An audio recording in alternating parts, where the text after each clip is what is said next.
প্রিয় শিক্ষার্থীবৃন্দ, আশা করি তোমরা সবাই তোমাদের পরিবারের সাথে ভালো আছো।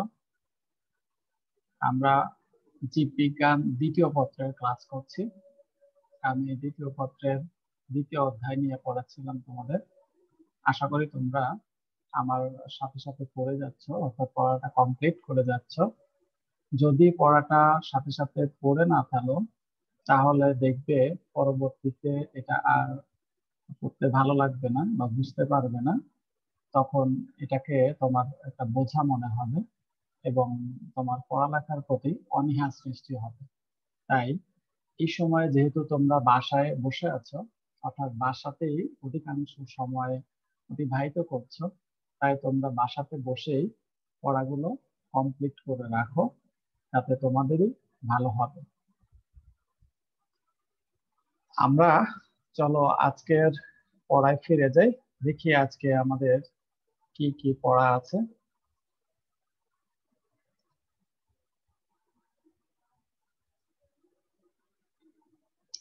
উচ্চ মাধ্যমিক জীববিজ্ঞান দ্বিতীয় পত্র, আমরা এটা পড়ব।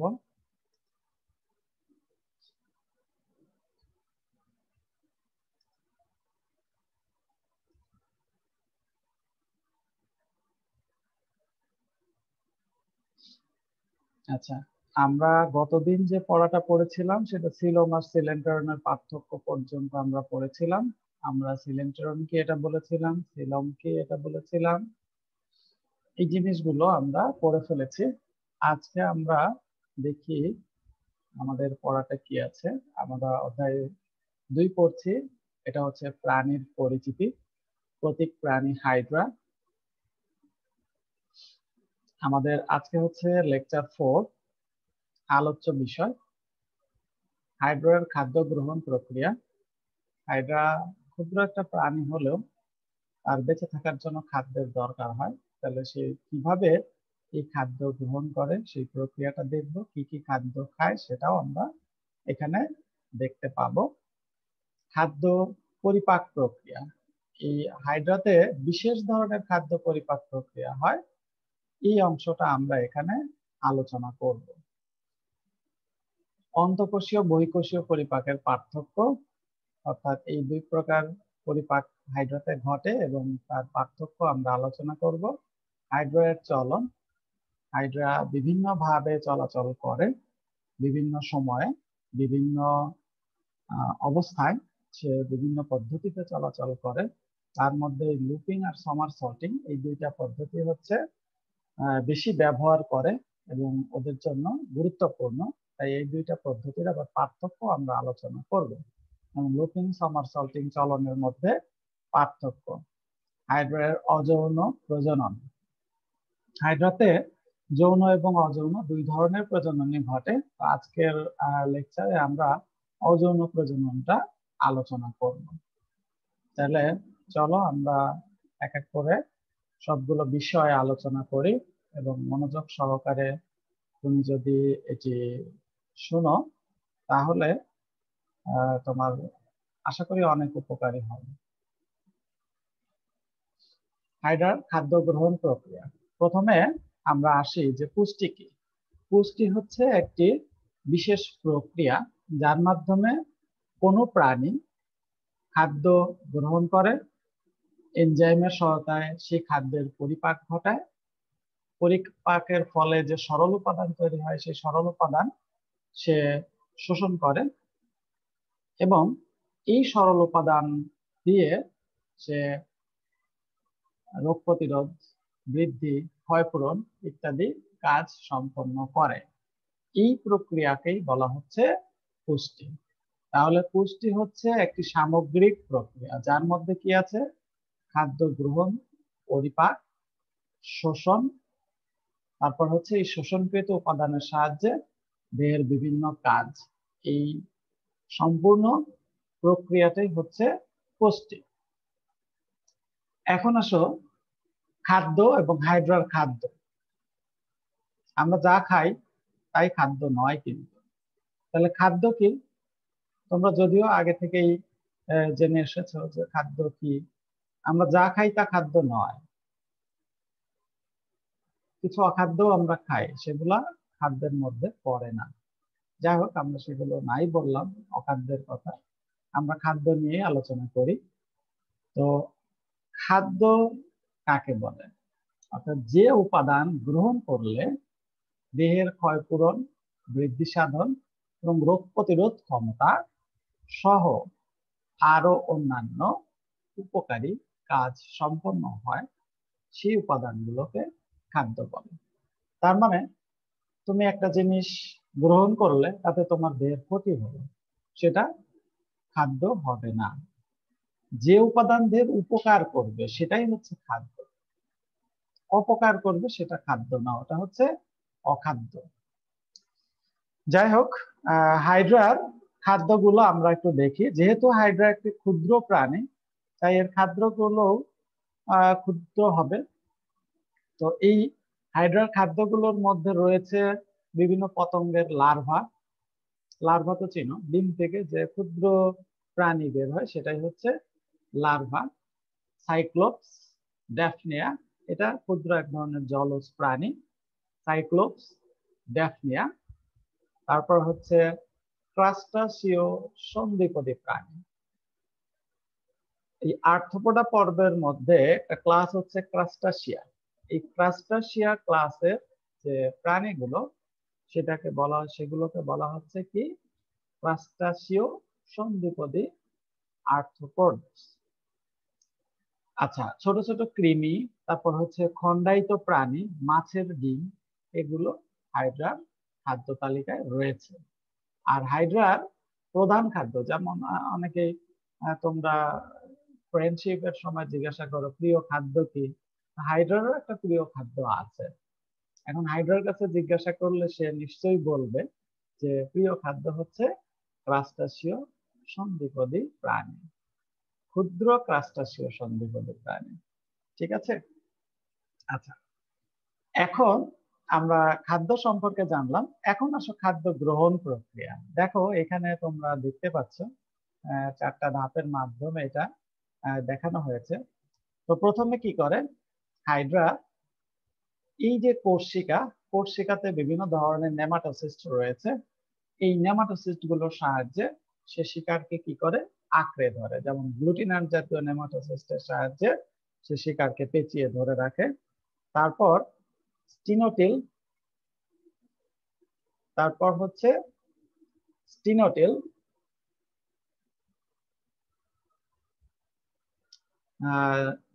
স্টিনোটিল অর্থাৎ ভলভেন্ট নেমাটোসিস্টের সাহায্যে, ভলভেন্ট জাতীয় নেমাটোসিস্টের সাহায্যে সে খাদ্যকে পেঁচিয়ে ধরে।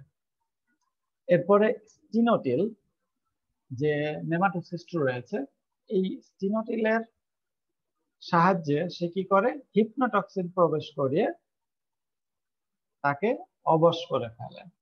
তারপর কোষশিকা দিয়ে খাদ্যকে সে এই যে মুখ ছিদ্রের কাছে নিয়ে আসে।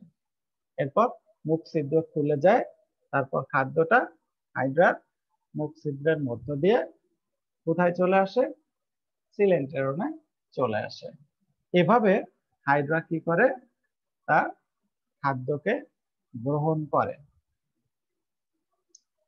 আচ্ছা, খাদ্য গ্রহণ করলেই কিন্তু তার বিভিন্ন যে গ্রন্থি থাকে, অর্থাৎ তার মধ্যে যে কোষীয় গ্রন্থি রয়েছে বা ফ্লাজেলা রয়েছে, সেগুলো অটোমেটিক অর্থাৎ স্বয়ংক্রিয়ভাবে সক্রিয় হয়ে যায়।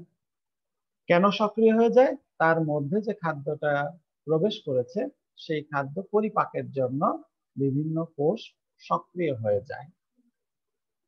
আচ্ছা, তাহলে খাদ্য ধরার কৌশলটা তোমরা দেখতে পাচ্ছ নিশ্চয়ই। প্রথমে কি হয়? কোনো খাদ্য যদি হাইডার কোষশিকার কাছে আসে, তাহলে কোষশিকাতে অবস্থিত ভলভেন্ট জাতীয় নেমাটোসিস্ট কি করে? সেই শিকার বা খাদ্যকে আঁকড়ে ধরে। আঁকড়ে ধরার পর স্টিনোটিল যে নেমাটোসিস্ট রয়েছে, এই স্টিনোটিল নেমাটোসিস্ট কি করে? সেই খাদ্যকে কি করে? বিদ্ধ করে হিপনোটক্সিন নামক তরল প্রবেশ করিয়ে দেয়। এই হিপনোটক্সিন খাদ্যকে অবশ করে ফেলে এবং মেরে ফেলে। তারপর সেই খাদ্যকে কি করে কোষ শিকার সাহায্যে ধরে মুখ ছিদ্রের কাছে নিয়ে আসে। এরপর মুখ ছিদ্র খুলে যায়, তারপর খাদ্য মুখ ছিদ্রের মধ্য দিয়ে কোথায় প্রবেশ করে? সিলেন্টেরনে প্রবেশ করে। সিলেন্টেরনে খাদ্য প্রবেশ করার সাথে সাথেই হাইড্রার অন্তঃপ্রাচীরে যে কোষ রয়েছে এই কোষগুলোর সক্রিয় হয়ে ওঠে বিভিন্ন এনজাইম ক্ষরণের জন্য।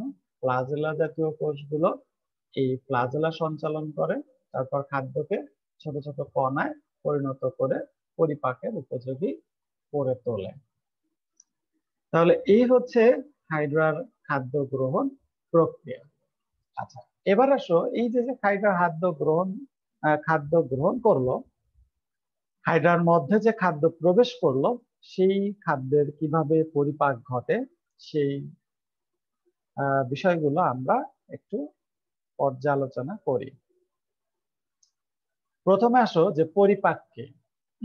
পরিপাক হচ্ছে একটি জৈব রাসায়নিক প্রক্রিয়া, যে প্রক্রিয়ার মাধ্যমে কোনো প্রাণী গৃহীত খাদ্য এনজাইমের উপস্থিতিতে সরল এবং দেহের শোষণীয় উপাদানে পরিণত করে, তাকে পরিপাক বলে। আচ্ছা, এখন হাইড্রার দেহে দুই ধরনের পরিপাক ঘটে। এক হচ্ছে বহিঃকোষীয় পরিপাক, দুই হচ্ছে অন্তঃকোষীয় পরিপাক। এই কারণে বলা হচ্ছে এটা হচ্ছে বিশেষ ধরনের পরিপাক পদ্ধতি।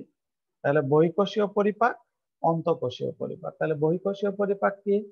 কোষের বাইরে সাধারণ দেহগহ্বরের মধ্যে খাদ্যের যে পরিপাক ঘটে সেটা হচ্ছে বহিঃকোষীয় পরিপাক। তাহলে হাইড্রার সিলেন্টেরনে যে পরিপাক ঘটবে সেটা হচ্ছে বহিঃকোষীয় পরিপাক। আর অন্তঃকোষীয় পরিপাকটা কি হবে?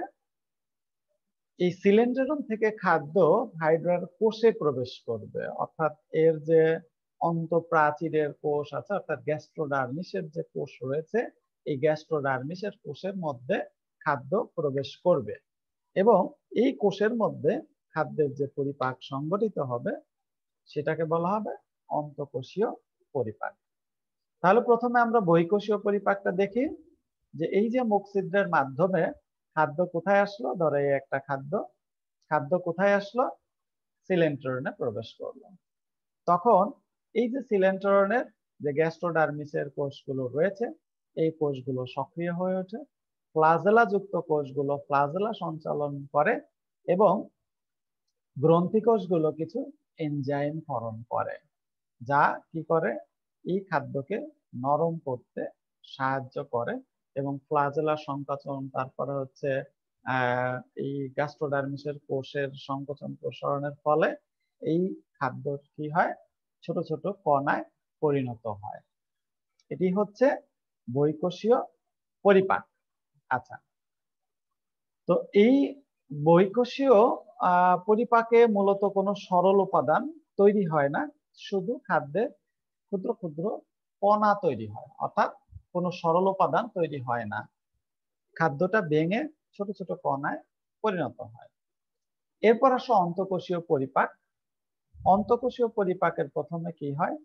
এই যে হাইড্রার এখানে এই যে আমরা যখন গ্যাস্ট্রোডার্মিসের কোষ পড়েছিলাম তখন এরকম কিছু কোষ দেখেছিলাম, অর্থাৎ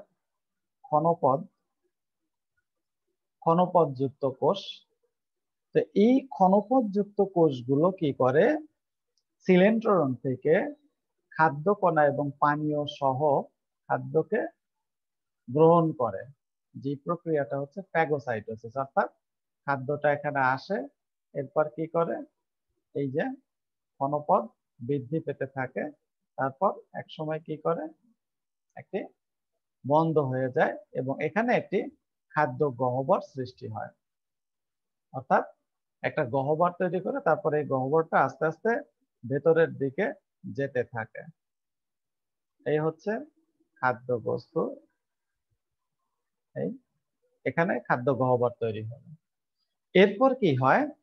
এই খাদ্য গহ্বরের মধ্যে প্রথমে অ্যাসিড নিঃসৃত হয়, সাইটোপ্লাজম থেকে অ্যাসিড নিঃসৃত হয়, অর্থাৎ কোষের যে সাইটোপ্লাজম রয়েছে সেই সাইটোপ্লাজম থেকে অ্যাসিড মিশ্রিত হয়ে এখানে কি করে অ্যাসিডীয় পরিবেশ বা অম্লীয় পরিবেশ সৃষ্টি করে। তারপর ক্ষারীয় বস্তু অর্থাৎ ক্ষারীয় পদার্থ এই সাইটোপ্লাজম থেকে নিঃসৃত হয় এই খাদ্য গহ্বরের মধ্যে, তখন পরিবেশটি ক্ষারীয় হয়ে যায়। মূলত এই ক্ষারীয় পরিবেশেই বিভিন্ন খাদ্য উপাদানের পরিপাক সম্পন্ন হয়। এখন দেখো এই ক্ষারীয় পরিবেশে প্রোটিন জাতীয় খাদ্য পরিপাকের জন্য রয়েছে হচ্ছে ট্রিপসিন এনজাইম। তাহলে ট্রিপসিন এনজাইম প্রোটিন বা আমিষকে পরিপাক করে অ্যামিনো অ্যাসিড তৈরি করে। কথাটা একটু মনে রাখো, ট্রিপসিন আমিষকে বা প্রোটিনকে পরিপাক করে অ্যামিনো অ্যাসিড তৈরি করে। লাইপেজ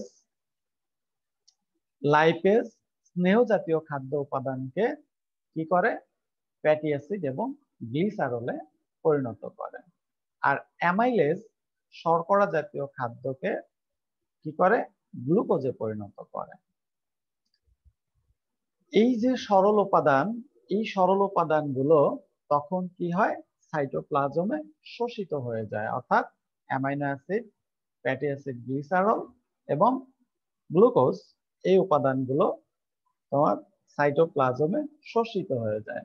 শোষিত হওয়ার পর এই খাদ্য গহ্বরের মধ্যে কিছু কি থাকে অপাচ্য উপাদান থাকে। অপাচ্য উপাদান থাকে, সেই উপাদানগুলো তখন ওই কোষ থেকে সিলেন্টেরনে বের হয়ে আসে। অর্থাৎ আমরা যদি এইখান থেকে একটা কোষ নিয়ে এরকম দেখানো হলো, তখন দেখো এই কোষ থেকে তখন এই অপাচ্য উপাদান কি করে আবার সিলেন্টেরনে চলে আসে। যেহেতু হাইড্রার দেহে মাত্র একটি ছিদ্রপথ রয়েছে অর্থাৎ মুখ ছিদ্র, এছাড়া আর কোনো ছিদ্রপথ নেই, তাই কি করে এই বর্জ্য পদার্থগুলো পানির সাথে বাহিত হয়ে এই মুখ ছিদ্রের মাধ্যমে বাইরে উন্মুক্ত হয়ে যায়, অর্থাৎ বাইরে নিক্ষিপ্ত হয়। তাহলে যে ছিদ্র দিয়ে সে খাদ্য গ্রহণ করছে সেই ছিদ্রপথ দিয়ে আবার অপাচ্য বর্জ্য পদার্থ ত্যাগ করছে। আচ্ছা, এই হচ্ছে অন্তঃকোষীয় পরিপাক।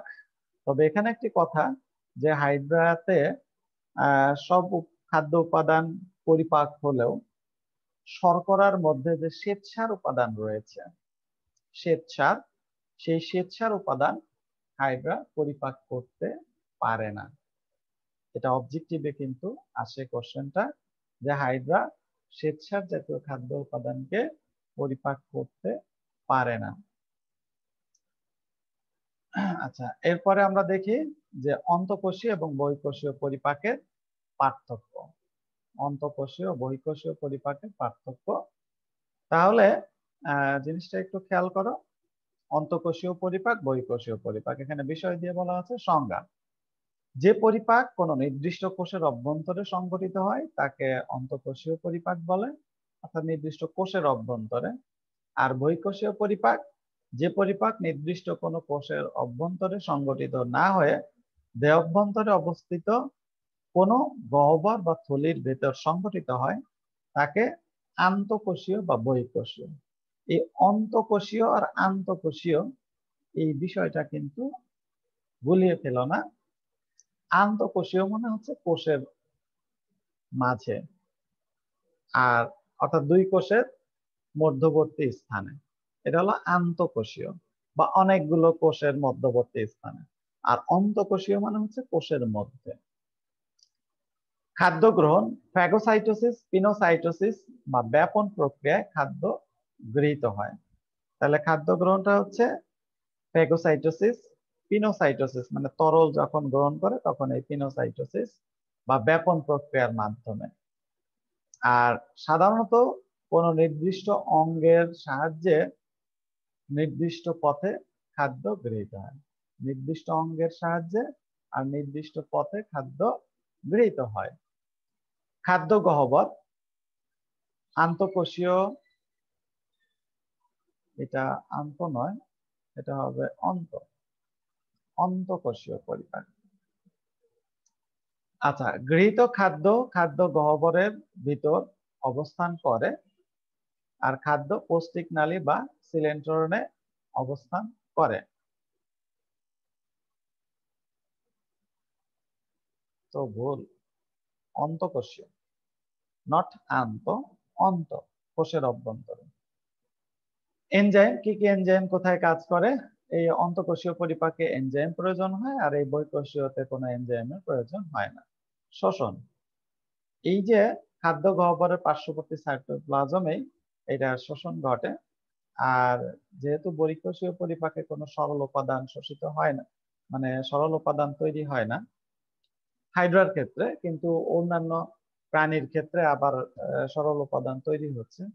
তাই বলা হচ্ছে যে সারবস্তু বিভিন্ন কোষ, রক্তচালিকা ইত্যাদির মাধ্যমে শোষিত হয়। যেমন উন্নত প্রাণীতে বহিঃকোষীয় পরিপাক, আমাদের কিন্তু বহিঃকোষীয় পরিপাক ঘটে। অর্থাৎ মানুষে বহিঃকোষীয় পরিপাক শুধু ঘটে, অন্তঃকোষীয় পরিপাক ঘটে না। এবার আসা হচ্ছে হাইড্রার চলন।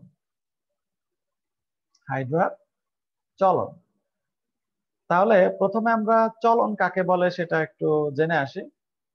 যে যে প্রক্রিয়ায় কোনো প্রাণী বা জীব বলতে পারো, কারণ উদ্ভিদ তো চলাচল করে না, তাহলে যে প্রক্রিয়ায় কোনো প্রাণী নিজ ইচ্ছায় বিভিন্ন প্রয়োজনে এক স্থান থেকে অন্য স্থানে গমন করে তাকে চলন বলে। নিজ ইচ্ছায়, কেউ তোমাকে ধরে হাইজ্যাক করে গাড়িতে করে নিয়ে গেল, সেটা তোমার চলন না। তুমি যদি হেঁটে হেঁটে যাও, সেটা হচ্ছে তোমার চলন। তাহলে নিজ ইচ্ছায় এক স্থান থেকে অন্য স্থানে যায় তাকে চলন বলে। তো হাইড্রার আমরা আগেই বলেছি যে বিভিন্ন প্রকারের চলন রয়েছে। একটা হচ্ছে লুপিং, সমারসল্টিং, সাঁতার, হাঁটা, এই নানা ধরনের চলন আছে। আমরা এক এক করে একটু ব্যাখ্যা করতে থাকি।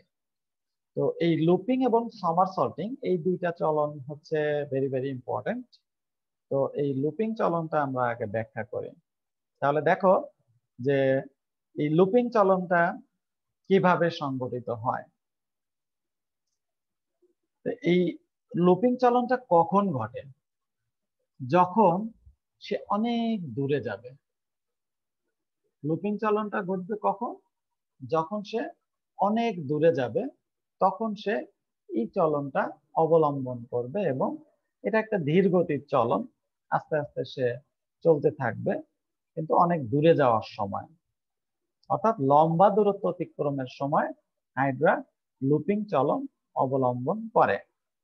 তো কিভাবে এক স্থান থেকে অন্য স্থানে যায় এই চলনের মাধ্যমে আমরা একটু দেখি। প্রথমে দেখো, এই যে এখানে একটি হাইড্রা দেখতে পাচ্ছ, এগুলো হচ্ছে তার কোষিকা। এইটা হচ্ছে দেহকাণ্ড, আর নিচের অংশ হচ্ছে পদতল বা পাদচাকতি। তাহলে প্রথমে কি হয়, আর এই যে এই পথটা হচ্ছে চলন পথ। এটা হচ্ছে চলন পথ। এই চলন পথ দিয়ে সে যাবে, অর্থাৎ এই দিক থেকে, এই অংশ থেকে এখানে আসবে। তাহলে প্রথমে কি করে, হাইড্রা চলন পথের দিকে দেহকে বাঁকিয়ে দেয়, অর্থাৎ যেদিকে সে যাবে দেহটাকে সেদিকে বাঁকিয়ে দেয়। এরপর কোষশিকাতে যে তোমার গ্লুটিন্যান্ট জাতীয় নেমাটোসিস্ট রয়েছে, গ্লুটিন্যান্ট, কোষশিকাতে যে গ্লুটিন্যান্ট জাতীয় নেমাটোসিস্ট রয়েছে, এই নেমাটোসিস্টের সাহায্যে কি করে, চলন পথকে আঁকড়ে ধরে। এই যে দ্বিতীয় ধাপটা দেখতে পাচ্ছ, যে দেহকে সে বাঁকিয়ে কোষশিকার সাহায্যে, অর্থাৎ কোষশিকার গ্লুটিন্যান্ট জাতীয় নেমাটোসিস্টের সাহায্যে চলন পথকে আঁকড়ে ধরে। তারপর পদতলকে উন্মুক্ত করে, অর্থাৎ পদতলকে উঁচু করে সে চলন পথের কাছে নিয়ে আসে। তোমরা এই পরের চিত্রটাই দেখতে পাচ্ছ, দেখো এখানে দূরত্বটা বেশি, এখানে দূরত্বটা কমে গিয়েছে। তাহলে চলন পথের, অর্থাৎ কোষশিকার কাছে এনে পদতলকে স্থাপন করেছে। তারপর হাইড্রা পদতলের উপর ভর করে সোজা হয়ে দাঁড়িয়ে যায়। এই প্রক্রিয়ার পুনরাবৃত্তির মাধ্যমে হাইড্রা এক স্থান থেকে অন্য স্থানে চলাচল করতে পারে। তাহলে বিষয়টা যদি তোমরা আবার দেখো, যে প্রথমে কি করে, হাইড্রা তার দেহকে চলন পথের দিকে বাঁকিয়ে দেয়, তারপর কোষ শিকার গ্লুটিন্যান্ট জাতীয় নেমাটোসিস্টের সাহায্যে চলন পথকে আঁকড়ে ধরে, এরপর পদতলকে উন্মুক্ত করে কোষ শিকার কাছে এনে স্থাপন করে, তারপর কোষ শিকা মুক্ত করে আবার পদতলের উপর ভর করে সোজা হয়ে দাঁড়ায়। এই প্রক্রিয়ার পুনরাবৃত্তির মাধ্যমে হাইড্রা এক স্থান থেকে অন্য স্থানে যেতে পারে। এটা হচ্ছে লুপিং চলন প্রক্রিয়া। আচ্ছা, এরপর সমারসল্টিং। খেয়াল করো, সমারসল্টিং এক্ষেত্রেও এই যে নিচের অংশটা হচ্ছে চলন তল বা চলন পথ।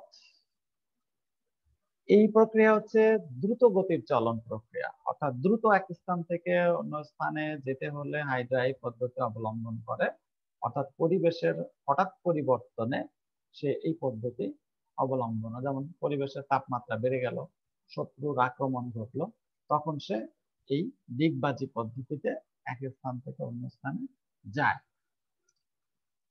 তো এই প্রক্রিয়ায় কি হচ্ছে, প্রথমে ওই আগের মতো প্রথমে হাইড্রা কি করে, দেহকে চলন পথের দিকে বাঁকিয়ে দেয়, তারপর কোষ শিকার গ্লুটিন্যান্ট জাতীয় নেমাটোসিস্টের সাহায্যে কি করে, চলন পথকে আঁকড়ে ধরে, এই যে আঁকড়ে ধরে।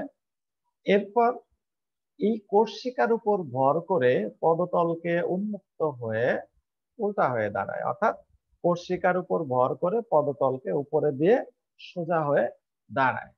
তারপর কি করে, এই পদতলকে আবার চলন পথের দিকে বাঁকিয়ে দেয়, তারপর পদতল দিয়ে চলন পথকে আঁকড়ে ধরে এবং কোষশিকা মুক্ত করে পুনরায় সোজা হয়ে দাঁড়ায়।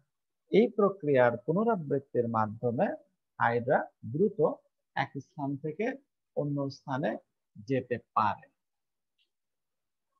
আচ্ছা, এই চলন দুইটি হচ্ছে ভেরি ভেরি ইম্পর্টেন্ট। তোমাদের পরীক্ষায় এখান থেকে কোশ্চেন আসলে এই দুই প্রকারের চলনের মধ্য থেকে বেশি ভাগ কোশ্চেন আসে। যদি চলনের কোশ্চেন আসে তাহলে এই দুইটা নাম উল্লেখ করে আসে, একটা হচ্ছে দ্রুত চলন প্রক্রিয়া আর একটা হচ্ছে লম্বা দূরত্ব অতিক্রমের জন্য। তাহলে লম্বা দূরত্ব অতিক্রমের জন্য হচ্ছে লুপিং, আর সমারসল্টিং হচ্ছে কি দ্রুত চলন প্রক্রিয়া, এটা মনে রাখবে। এছাড়াও হাইড্রাতে আরো কয়েক ধরনের চলন দেখা যায়। এক হচ্ছে গ্লাইডিং, অর্থাৎ 3 হচ্ছে গ্লাইডিং, 4 হচ্ছে ভাসা, 5 সাঁতার, 6 হাঁটা, 7 দেহের সংকোচন প্রসারণ। তাহলে এই বিষয়গুলো আমরা একটু দেখে নেই। দেখো এখানে একটা চিত্র দেখতে পাচ্ছ তোমরা, এর মধ্যে প্রথমে আছে হচ্ছে আমরা গ্লাইডিং এর কথা পড়েছি, গ্লাইডিং বা অ্যামিবয়েড চলন যেটাকে বলা হচ্ছে গ্লাইডিং, যদিও এখানে চিত্রটা দেওয়া নাই।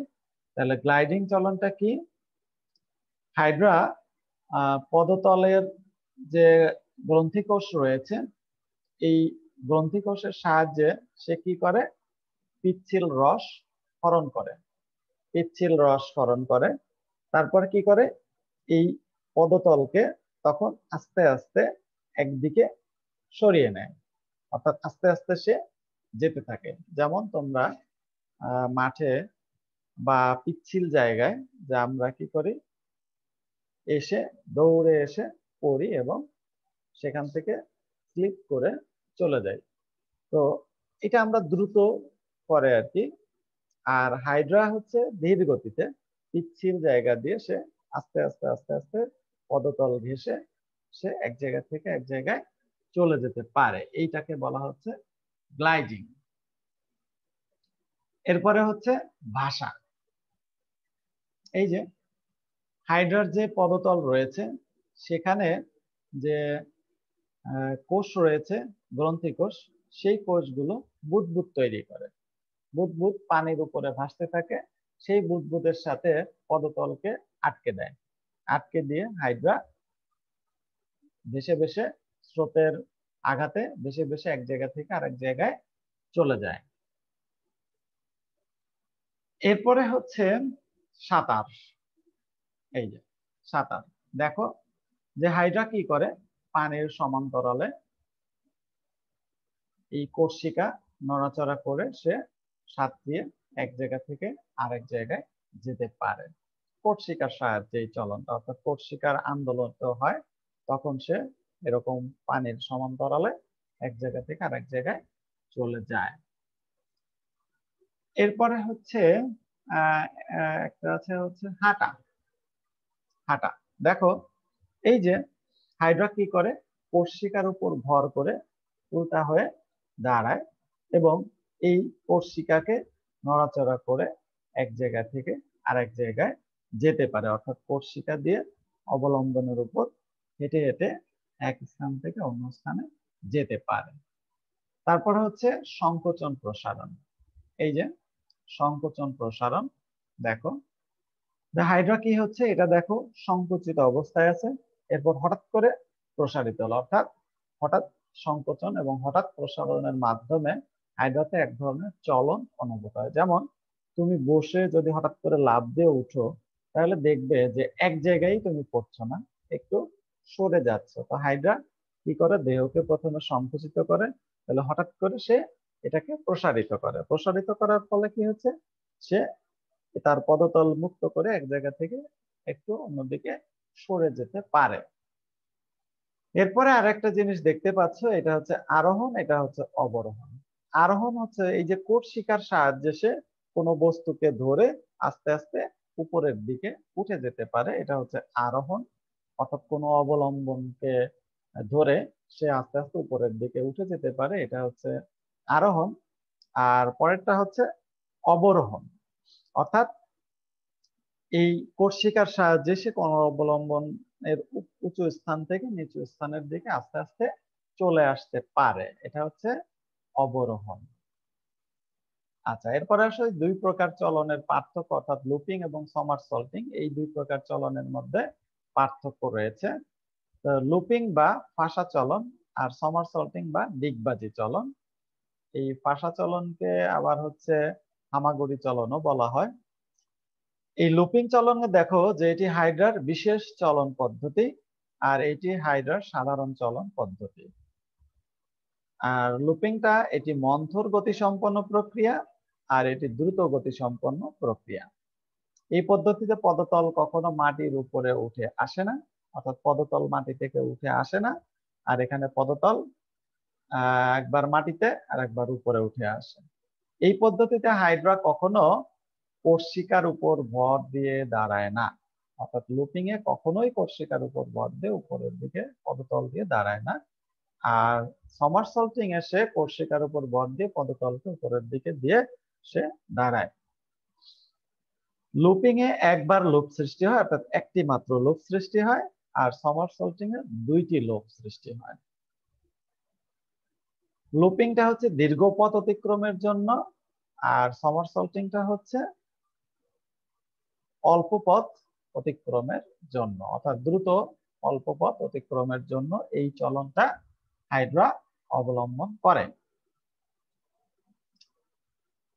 হাইড্রার অযৌন প্রজনন। তো এই অযৌন প্রজনন মানে হচ্ছে যে বিভিন্ন দেহ অঙ্গের মাধ্যমে যে প্রজনন হয়, দেহ অঙ্গের মাধ্যমে, শুক্রাণু ডিম্বাণু তৈরি করে না, এই জনন কোষ উৎপাদন ব্যতীত যে প্রজনন হয় সেটা হচ্ছে অযৌন প্রজনন। তো হাইড্রার দেহে আগেই তোমরা জেনেছো যে এখানে অযৌন প্রজনন এবং যৌন প্রজনন দুই ধরনের প্রজননই ঘটে। আজকে আমরা শুধু অযৌন প্রজননটাই আলোচনা করব। এখন এই অযৌন প্রজনন আবার দুই ভাবে ঘটে, একটা হচ্ছে মুকুলোদ্গম আর একটা হচ্ছে দ্বিবিভাজন। মুকুলোদ্গম এবং দ্বিবিভাজন, এই দুইটা পদ্ধতিতে হাইড্রার দেহে অযৌন জনন ঘটে। তো মুকুলোদ্গমটা কিভাবে ঘটে সেটা আমরা একটু দেখি। তো এই যে মুকুলোদ্গম মূলত হচ্ছে স্বাভাবিক জনন প্রক্রিয়া। তো বছরের সব ঋতুতেই মোটামুটি এই জনন প্রক্রিয়াটা ঘটে থাকে, তবে গ্রীষ্মকালে যখন পর্যাপ্ত খাবার পরিবেশে থাকে তখনই হাইড্রা এই প্রক্রিয়ায় বংশ বিস্তার করে।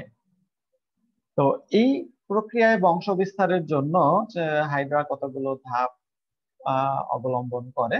আমরা জানি যে হাইড্রার বহির্ত্বকে ইন্টারস্টিশিয়াল কোষ রয়েছে। এই ইন্টারস্টিশিয়াল অর্থাৎ দেহের নিম্ন অর্ধাংশের কিছু স্থানে ইন্টারস্টিশিয়াল কোষ কি করে বিভাজিত হতে থাকে।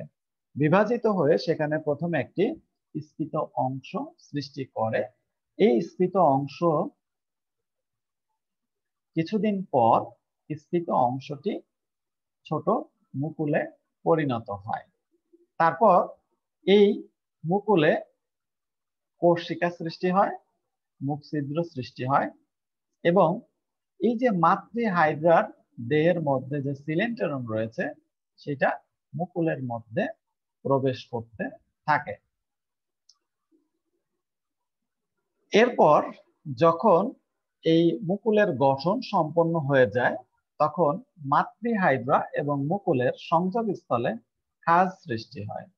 এই যে দেখো এখানে এটা এখানে রয়েছে, কিন্তু যখন খাঁজ সৃষ্টি হবে তখন এটা ভিতরের দিকে চলে আসবে। এই যে এপাশে একটু ভিতরে প্রবেশ করেছে, এপাশে একটু ভিতরে প্রবেশ করেছে, অর্থাৎ খাঁজ সৃষ্টি হচ্ছে মুকুল এবং মাতৃ হাইড্রার সংযোগস্থলে। এরপর খাঁজ আস্তে আস্তে গভীর হয় এবং এক সময় কি হয় মুকুলকে মাতৃ হাইড্রা থেকে বিচ্ছিন্ন করে ফেলে। এরপর এই মুকুল শিশু হাইড্রা হিসেবে বিচরণ করতে থাকে। তারপর এই যে মাতৃ হাইড্রার সাথে যে অংশ দিয়ে যুক্ত ছিল এই অংশে কি হয় পাদচাকতি বা পদতল সৃষ্টি হয় এবং সে কোনো বস্তুর সাথে সংযুক্ত হয়ে যায়। এভাবেই হাইড্রাতে মুকুলোদ্গমের মাধ্যমে অযৌন প্রজনন ঘটে। এবার আসা হচ্ছে বিভাজন। তো বিভাজনের ক্ষেত্রে খেয়াল করো, এইটা দিয়েই আমি একটু বোঝাই যে বিভাজনটা, মনে করো এই হাইড্রা, এই যে মুকুলটি মাতৃ হাইড্রা থেকে ছোট। এমন যদি হয় মুকুল এবং মাতৃ হাইড্রা দুইটাই সমান সমান হয়ে গিয়েছে, তখন কি হবে এই মুকুল এবং মাতৃ হাইড্রার মাঝ বরাবর কি হবে পদতল দুই ভাগে বিভক্ত হয়ে যাবে, অর্থাৎ একটা হাইড্রা ভেঙে দুইটা হাইড্রা হয়ে যাবে। এটা হচ্ছে এক ধরনের বিভাজন। আবার মনে করো কোনো হাইড্রাতে দুইটা মাথা সৃষ্টি হলো, ধরো এখানে একটা মাথা সৃষ্টি হলো, তখন কি হবে এই দুই মাথা বরাবর হাইড্রা বিভাজিত হয়ে একটা হাইড্রা দুইটা হাইড্রায় পরিণত হবে। আবার কোনো হাইড্রায় ধরো কি হচ্ছে দুইটা পদতল সৃষ্টি হয়ে যাচ্ছে, এখানে একটা পদতল, এখানে আর একটা পদতল, তাহলে এই পদতল বরাবর বিভাজিত হয়ে দুটি হাইড্রায় পরিণত হয়ে যাবে। এটা হচ্ছে বিভাজন প্রক্রিয়া। তো এই প্রক্রিয়াগুলো আবিষ্কার করেছেন হচ্ছে ট্রেমব্লে, বিজ্ঞানী ট্রেমব্লে এই বিভাজন প্রক্রিয়া আবিষ্কার করেছেন। আচ্ছা, আজকে এই পর্যন্তই থাকবে। আমরা পরবর্তীতে যে অংশটুকু বাকি আছে আর একদিন পড়ালে আমরা এই চ্যাপ্টারটি শেষ করে ফেলবো। তো তোমরা বিষয়গুলো ভালো করে পড়বে, আর ভালো করে যদি না পড়ো তাহলে কিন্তু পরবর্তীতে ভুলে যাবে এবং তোমাদের কোনো উপকারেই আসবে না। তখন যখন অনেকদিন পরে পড়তে যাবে তখন এটাকে সম্পূর্ণ নতুন বিষয় বলে মনে হবে। সবাইকে ধন্যবাদ। সবাই ভালো থাকবে, সুস্থ থাকবে।